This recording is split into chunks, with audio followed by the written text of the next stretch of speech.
Alright, I'm on the roll today. Just killing time making videos.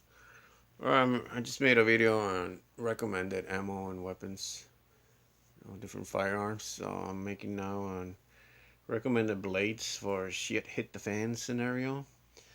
Notice that I am excluding the katanas and the European swords, even though those are beautiful. Um, you kind of want to maintain those swords beautiful, and you don't want to really rough them up against chopping down a tree or and for shit hit the fan scenario you're really gonna need a blade that withstands the elements and um, are designed to chop down wood, not or brush. These are mainly for fighting, which is great for fighting, but you're not always gonna be fighting all the time.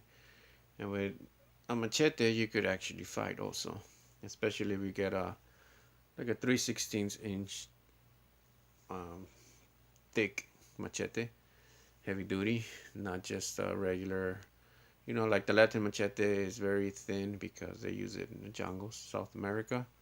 Which, if you live in Florida, that's fine. But if you live, like, let's say, Montana, Illinois, or something like that, Ohio, then you wanna something thicker. Which, I mean, nothing wrong with a regular machete though, because I do have a lot of cold steel machetes that work fine chopping down wood. But yeah, that's what you want. Number one, a machete. Latin style, a kukri type, which they're great too. Uh, oh, barong. Now these two are shorter. That's the only problem. But the kukri is a good chopper.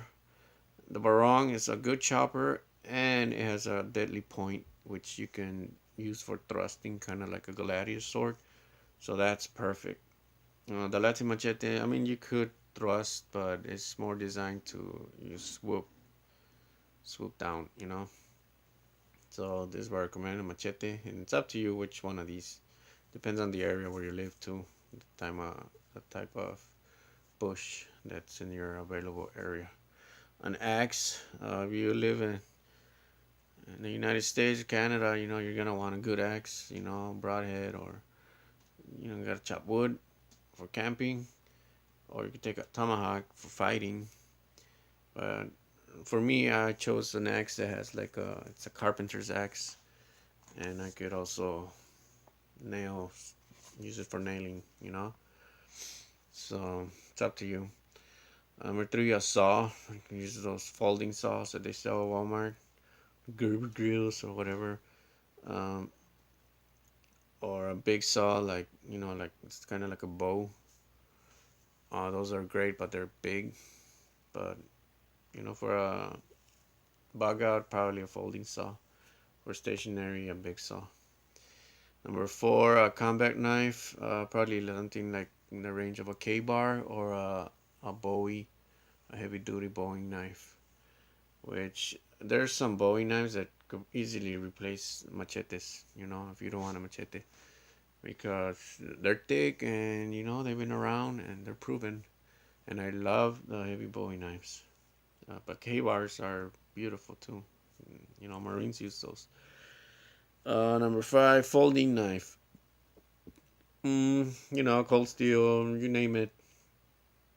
A tanto point or a drop point or whatever.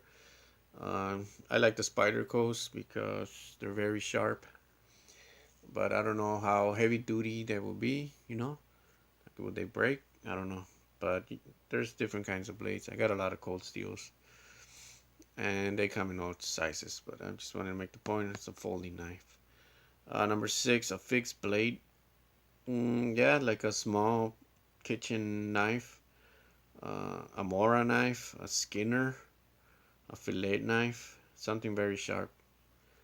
That's what I need by fixed blade, but let's make it a compact one because you already got a combat knife. So a neck knife, which you could drop into also number 10, push dagger.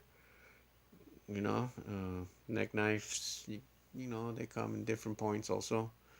So sometimes they come in the form of daggers or tantos, but I would just combine a push dagger as a neck knife.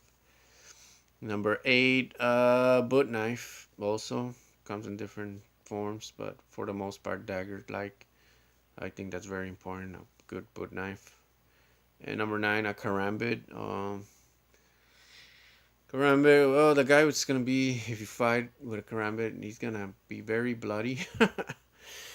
But you won't necessarily kill him with a karambit because it's mostly a slasher. People could survive slashes, but they don't look very pretty afterwards. So you're basically gonna make this guy really really suffer. Uh, Whereas if you fight with a combat knife, it's may you can use a thrust. If you hit a vital organ, he's dead. But yeah, it's better than nothing. Now karambits, you could also get him folding karambits or full size. And then lastly, the push dagger, which is self-explanatory. So yeah, these are my recommended blades that you should have. Besides collecting beautiful swords, like I collect swords too, but I would not take them or recommend them for a shit hit the fan scenario because, um, I mean, imagine wielding a huge katana like the that show the Walking Dead. It's just ridiculous, you know. Um, it's fine for fighting, like I said, but you can find with different things.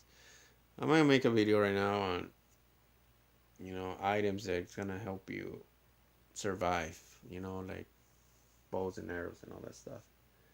Because you can't just rely on